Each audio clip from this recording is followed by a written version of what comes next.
Welcome to the budget section for the fiscal year 2016 STOP VAWA grant program. I'm Mary Wills, and I am your STOP administrator, and I'm the one who's going to be kind of leading you through this webinar. I do want to say that this webinar definitely doesn't provide you with everything you know. It's not going to cover everything about the budget. We're going to touch on several different points as we go. And this PowerPoint will be posted for your convenience. Just to quickly review, what we will be talking about is allocations, both on a state and a project level, project period, subawards versus contracts, the planting, indirect costs. We have a couple new budget sheets, supplies and operating versus equipment, and then we'll finish off with match and a couple other points. To start off, I did think about that there is a guiding principle, and for all of your costs related to your budget, there are 4 questions you're going to want to look at, no matter how small the cost is. You'll want to determine if it's necessary. So think about, is it something that you need, or is it something that the project requires? If it's something the project requires, it's likely necessary. If it's something that you'd just like to have, would make things really nice, then it probably doesn't fit in that category. Reasonable. Is it fiscally responsible? Is it sound? Allowable. When they talk about allowable for STOP, we're talking about under the STOP grant program.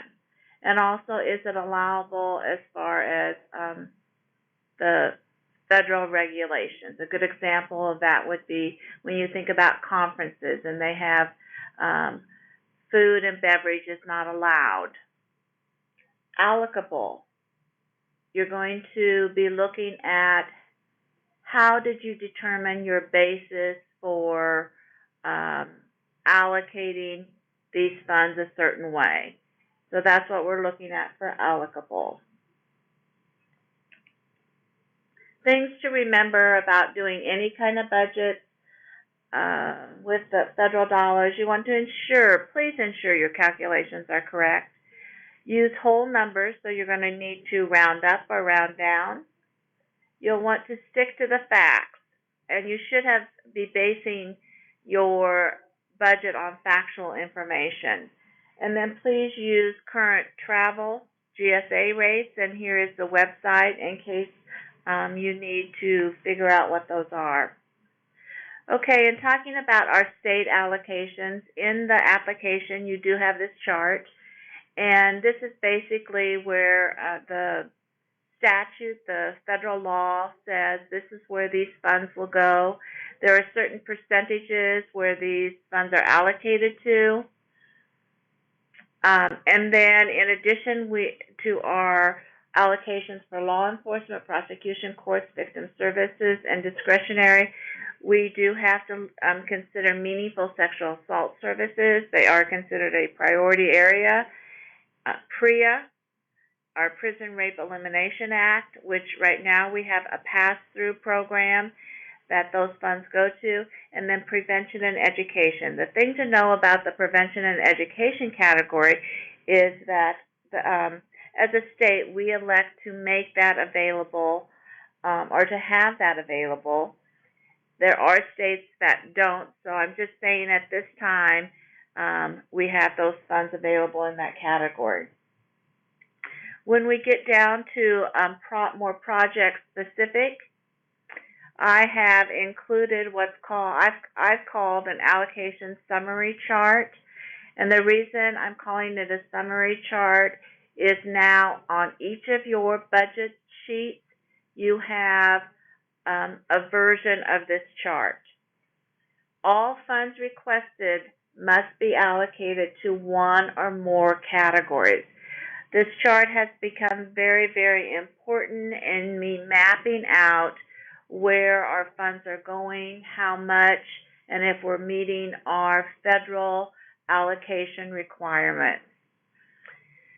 The allocation summary chart here provides the sum totals of all the allocation charts that are in each of your budget sheets. So the total, and on this little chart you'll see the $71,500, that total must match what then you have on your budget summary. Okay, next we're going to look at project periods. Project periods extending beyond June 30th, 2018 and approved for an award will be subject to additional special conditions. OVW, the Office on Violence Against Women, did send out a letter recently, and as of November 1st, 2016, they have a new policy because they've also been audited quite a bit, and one of their audit dings had to do with grants that were open for too long. And so they are scrutinizing extensions on our federal awards, and I just want to pass that information on. It's becoming more and more important that we look at being able to spend these funds in a timely fashion. Our next topic will be looking at sub-awards and contractors. In this area, especially under the way Nebraska does our coordinated response team, this becomes a very important issue. And so I wanted to make it, I wanted to provide you some information to help you get a clearer picture of whether your partnerships under your CRT are sub-awards or if you are working with contractors. And for the most part, I'm thinking we're working with sub-awards under our partnerships for our CRTs. Several of you are doing training, and if you have trainers coming in and presenting, then that's going to look more like a contract. A sub-award is also known as a sub-recipient. It involves the passing down of federal funds. A sub-award is issued instead of like a contract where you're working out an agreement. And then sub-awards do have to be monitored for federal compliance. A contract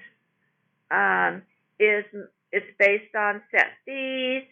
It has to do with purchasing specific services, and it must adhere to established procurement processes, and any contracts that reach the threshold of $150,000 or more require additional approval. I'm providing you a little chart to help out as far as you're trying to figure this out. The thing that I've learned is it's very important to determine early on what is the relationship and to determine it correctly, because it affects whether it impacts whether an agency has to do an A-133 audit or not. Subawards do count towards meeting the audit threshold, which is $750,000, whereas contracts don't apply to that threshold. As you can see, there's some other differences. A profit can be earned under a contract, but under a subaward, it's based on a reimbursement for actual costs incurred.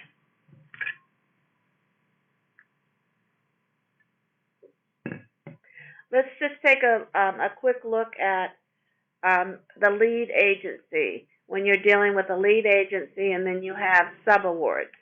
So our lead agency we're going to refer to as a sub-recipient. And as I said before, then those partner agencies look like subawards. So the lead agency is serving as a pass-through entity. They're the individual are the party that's identifying the agreement. So if you're a lead agency, you're the one who's going to be determining whether that's a subaward or a contract. And in determining a subaward, excuse me, you will want to consider the potential risk for noncompliance with federal statutes. You do have the authority to take action for noncompliance, and you're on the other side. You're also responsible for monitoring activities, having them turn in their reporting to you, and ensuring their audit compliance.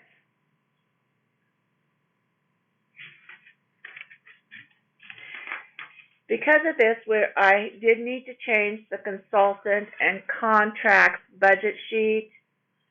So what I've done is the top portion is dedicated to consultants and contracts. The bottom portion is what you would fill out for a subaward.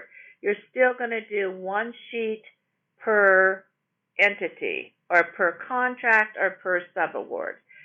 So on this form, you have 3 subtotals. You'll take those 3 subtotals, and that total will then be what you will put on your budget summary. A subaward is going to, they should be providing you with a budget. You'll want to give them budget categories, and so I've outlined those here.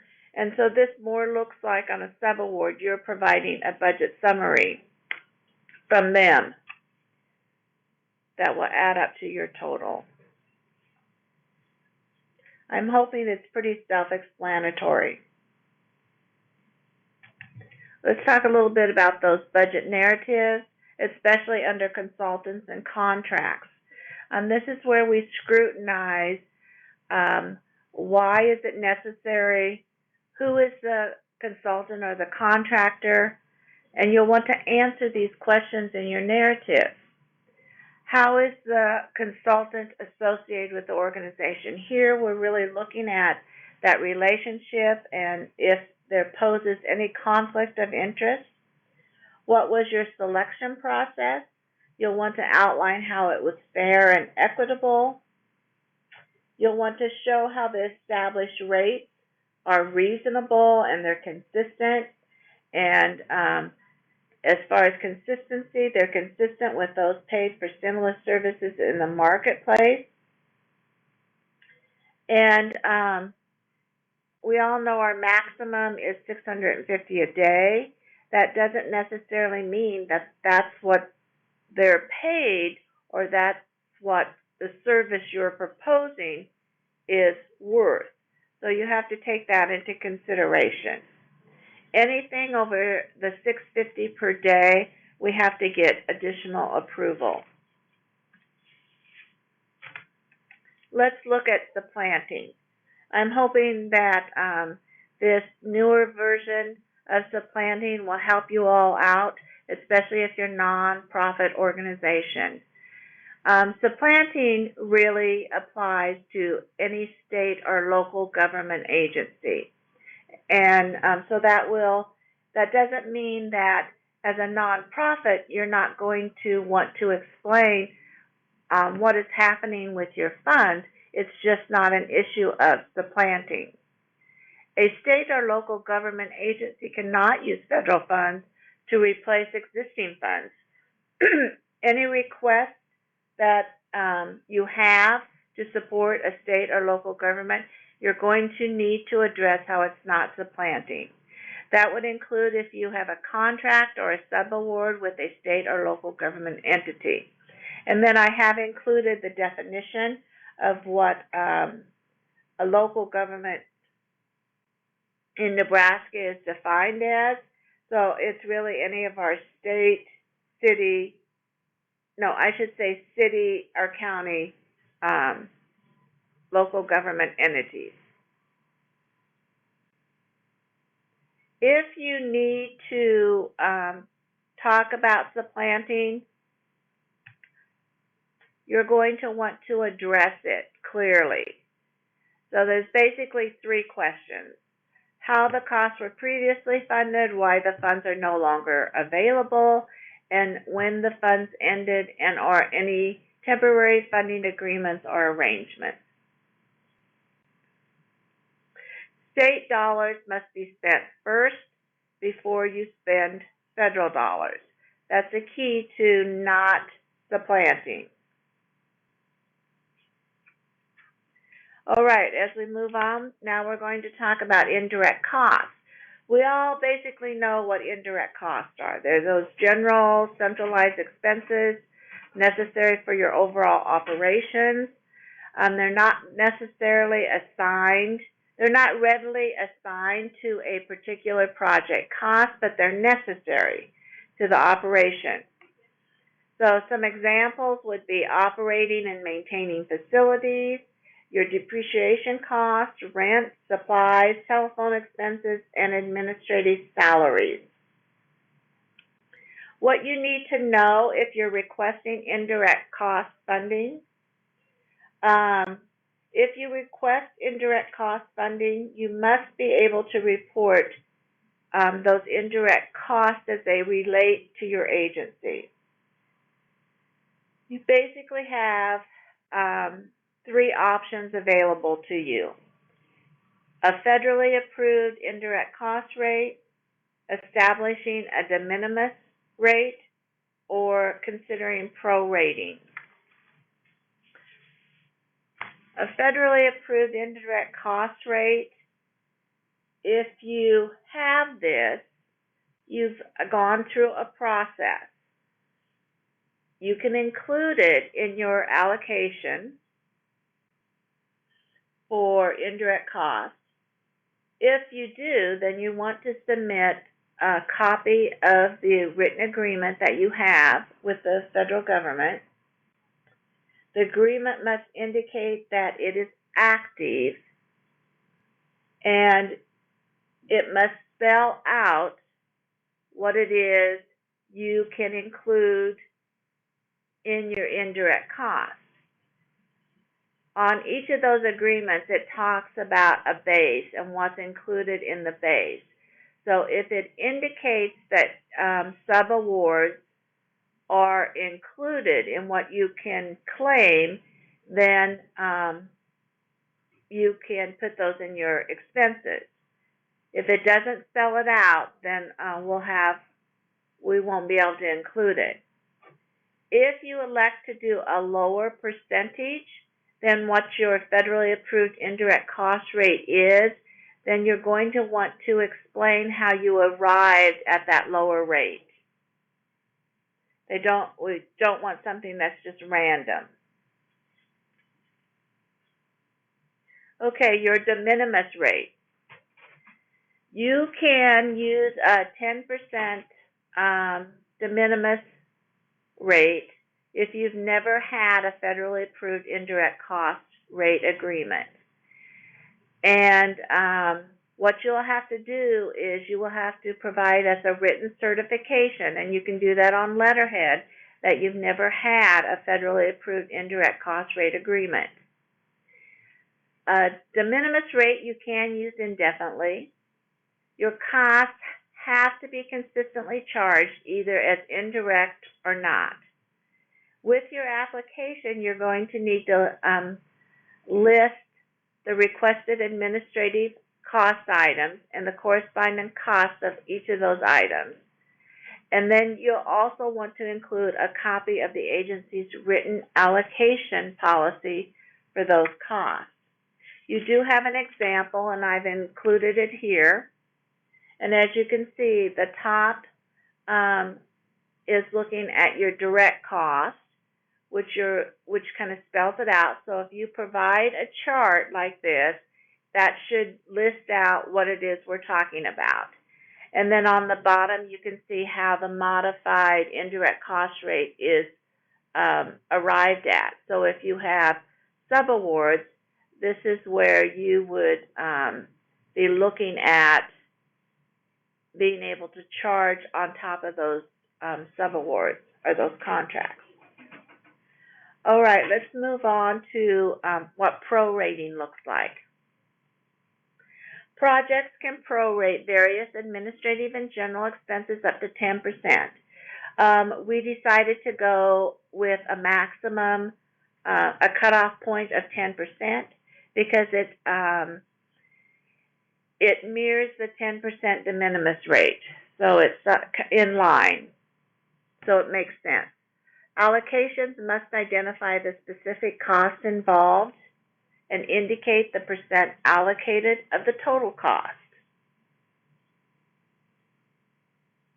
You can do additional project allocations, however, they have to be made for direct services.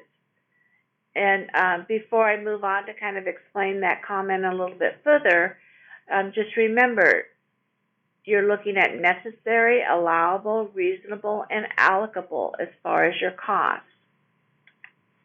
Let's look at how you could have additional costs for direct services. First of all, you want to base all of your information on facts. And so in this example, that's kind of what I've laid out. This is an executive director position. It's full-time at 40 hours per week. It's probably more than 40. 85% of this position, which equates to 34 hours of the position a week, involves administrative tasks. 15% or 6 hours a week of the position is dedicated to direct services. Now, with this example, I'm going to attach a job description that clearly outlines those separation of activities. So the administrative tasks are going to be clearly outlined, and then I'm going to note that 85% of the position's time is spent doing that. And the same goes for direct services. This position is part of those 6 hours. They're spending time facilitating a group for survivors of sexual assault. So then I can look through the last 12 months of time records, and I can see that, yes, indeed, this position spent an average of 4 hours a week administrating this project, and that 3.25 hours was either in preparation or facilitation of that sexual assault group. So I've got my evidence, I've got my facts, and so now I can do my request. So I'm going to go ahead and request 10%, which is 4 hours of that 85%, which is 34 hours, to be supported with federal funds. And I'm going to outline how I justified it. And then I'm going to add an additional 3 hours for that direct service time for this executive director. So that basically comes out to 50% of the time that that executive director has dedicated to direct services.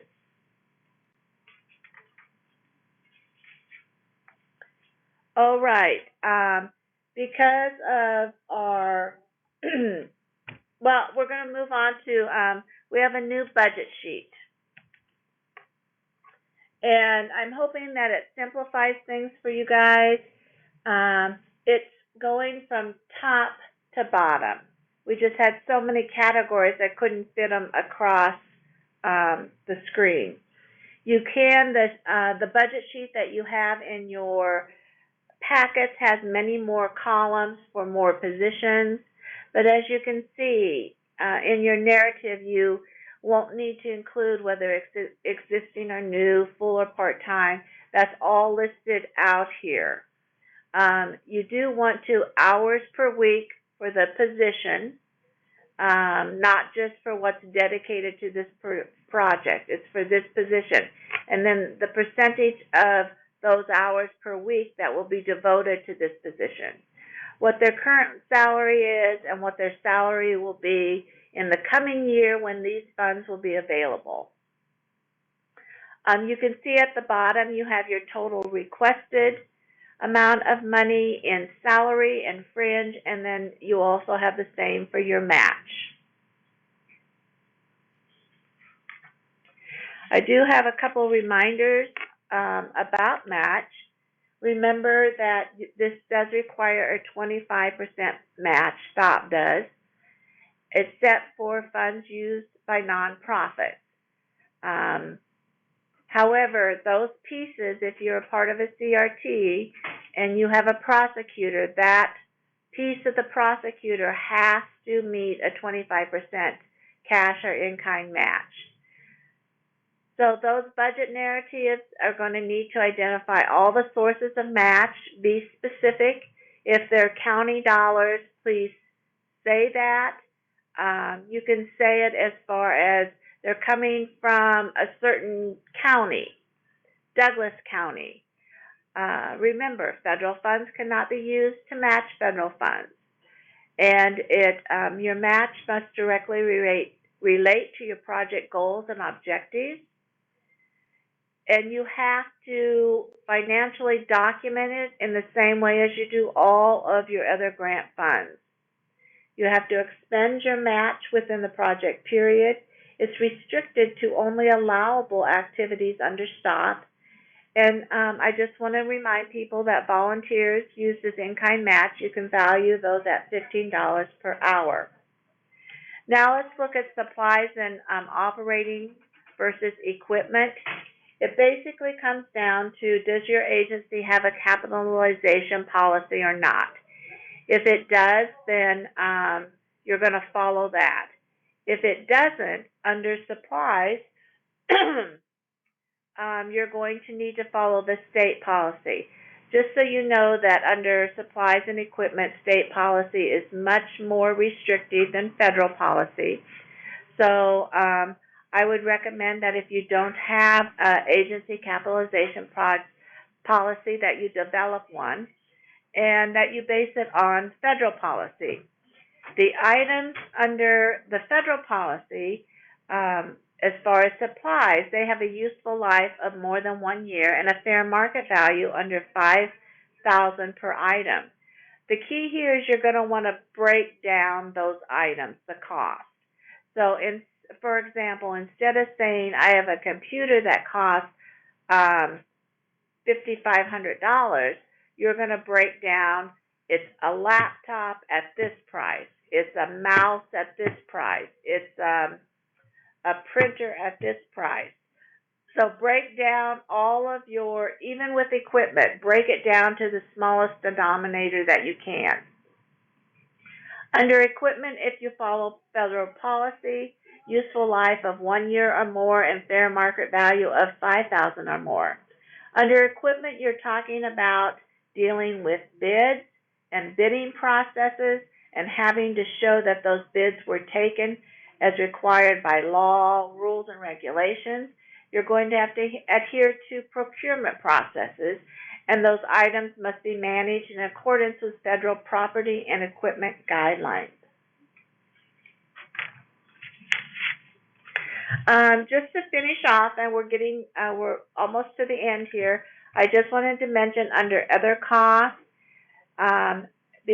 prior to this, it said if you were putting items in this section, you needed to go through your administrator, which would be me. That's no longer necessary. This category is for those items that don't fit in one of the defined budget categories. If you do put items in this category and in my review, I determined they go back in another category, when you do revise budgets, if that's necessary, you'll be able to deal with it then. If you need any further assistance, please do not hesitate to call me. I'm more than willing to talk to you on the phone. You can email me. You can come and visit me. We can set up a time to meet if you need further technical assistance. Thank you very much for listening to this budget session.